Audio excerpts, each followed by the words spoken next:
Друзья, приветствую вас на канале Словения с Хельга Уайт. И перед тем, как мы начнем обсуждать с вами новости уходящей недели, призываю вас подписаться на мой канал, поставить лайк этому видео и поделиться своим мнением в комментариях.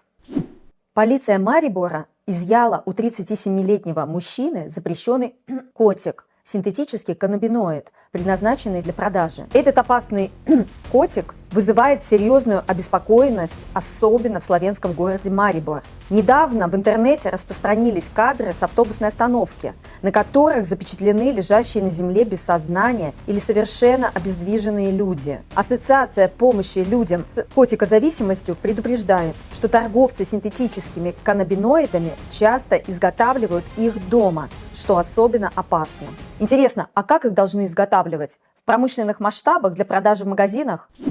Отличная новость из Словении. В регионе Горишка-Брда заканчивается сбор винограда. В этом году прекрасный урожай. Винодельня Клет-Брда, объединяющая 320 местных виноградарей, оценивает, что урожай этого года будет хорошим как по качеству, так и по количеству. Также отмечается тенденция. Покупатели все чаще выбирают легкие вина с низким содержанием алкоголя. Ни в коем случае не мешайте вино с котиками.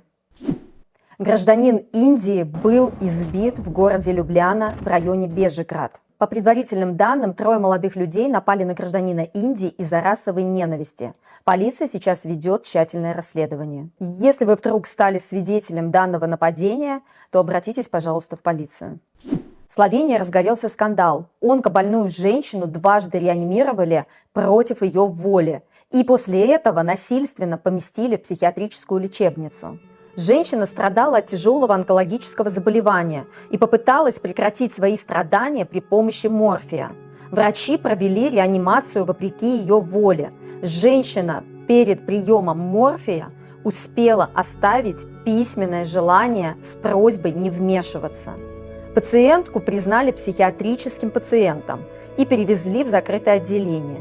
Муж пациентки протестует, подчеркивая необходимость закона о праве на эвтаназию. В Словении снова собирают подписи за проведение референдума за легализацию эвтаназии. Будка самоубийств 25 центов. А как вы считаете, имеет ли право человек сам выбирать, жить ему или нет?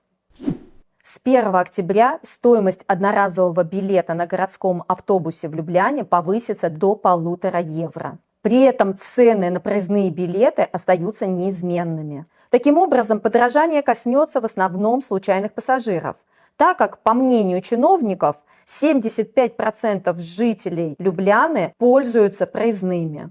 В городской думе подорожание вызвало споры. Оппозиционные депутаты считают, что повышение цены без улучшения частоты, скорости и надежности автобусов – лишние расходы для пассажиров. Представители власти отмечают, что мера приведет к унификации тарифов между городскими и междугородними линиями, а также может стимулировать комбинированное использование разных видов транспорта. Бесплатные пересадки с одного автобуса на другой возможны в течение 90 минут, если вы оплачиваете свой проезд банковской картой или картой Урбана. Напомню, что сейчас разовый проезд в люблянском автобусе стоит евро 30. Таким образом, подорожание произойдет аж на 15%. Друзья, если вы планируете переезжать в Словению и вам необходима помощь в аренде жилья, а также по оформлению всех необходимых документов, то пишите мне на электронную почту helga329@gmail.com. Словенская мама подарила вторую жизнь своему 40-летнему сыну. Словения охвачена необыкновенным успехом университетской больницы Любляны, где была проведена первая роботизированная трансплантация почки. Роботизированные операции менее болезненны, чем традиционные, и пациенты быстрее восстанавливаются после них. Почку получил 40-летний Ерней Калох, а донором стала его мама Милена Вишней. По словам врачей, спустя 3 месяца после трансплантации результаты лечения у обоих пациентов отличные. «Моя мама подарила мне вторую жизнь», – сказал растроганный Ерней, которому пересадили почку матери всего за несколько дней до его 40-летия. Медицинские работники отреагировали очень эмоционально, назвав донорство органов и искренний жест матери величайшим даром, которые родитель может сделать больному ребенку для улучшения его здоровья. Мама Ернея сказала, что приняла решение подарить свою почку сыну сразу, без колебаний и сомнений. Вот он пример настоящей материнской любви. В муниципалитете Копер произошла страшная авария. У 41-летнего водителя грузовика неожиданно отказали тормоза, и он влетел впереди идущий грузовик. В свою очередь, второй грузовик врезался в стену частного дома. В тот момент в доме находился хозяин. К счастью и чудом, хозяин остался жив и позже смог поделиться своими ощущениями. Я успел подумать, что на дом упал самолет. В аварии пострадали участники ДТП. Водитель грузовика получил легкие травмы, его пассажир и водитель второго грузовика тяжелые. Пожарные и спасатели с помощью технических средств извлекли пострадавших из кабины грузовиков. Обрушились стены дома, снесло даже часовню рядом. Эксперты проверяют состояние грузовика и причины аварии, а владельцу дома временно предоставлено жилье.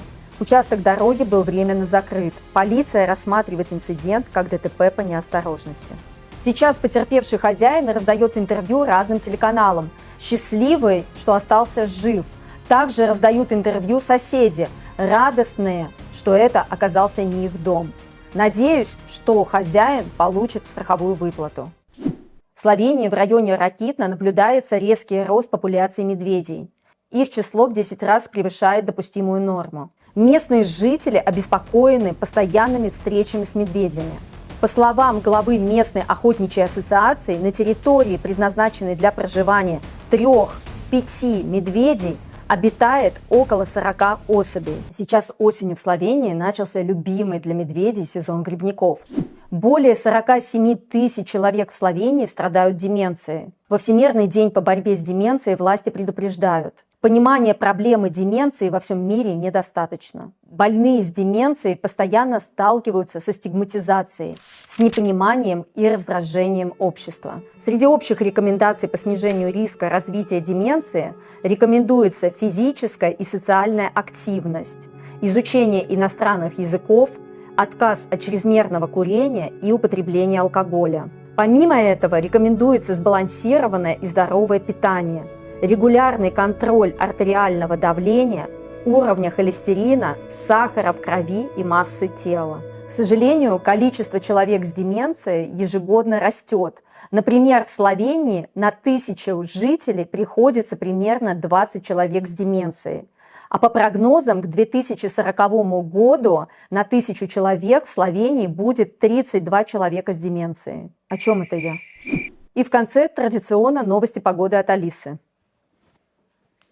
Алиса, какая погода будет в понедельник в Любляне? Завтра в Любляне от +9 до +18, облачно с прояснениями. Спасибо, Алиса. Я старалась. Хорошо, что вы это оценили. Друзья, на этом мои новости подошли к концу. Не забывайте, пожалуйста, подписываться на канал, ставить лайки и делиться своим ценным мнением в комментариях. Пока-пока, до новых встреч!